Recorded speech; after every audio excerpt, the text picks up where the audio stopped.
পায়েল তোর কাছে 500 টাকা হবে? সকাল থেকে খদ্দের পাইনি। খদ্দের? না মানে বাবা সকালে দোকান খুলেছে তো, একটা খদ্দের আসছেনি।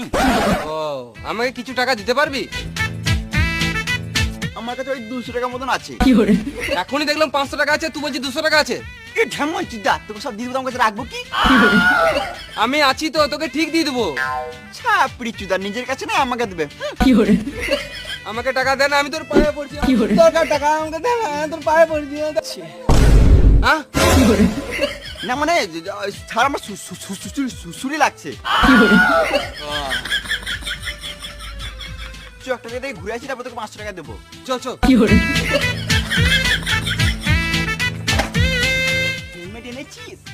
না, হেলমেট আনি নাই, মাথার চুল খারাপ হয়ে যাবে তো ওই জন্য।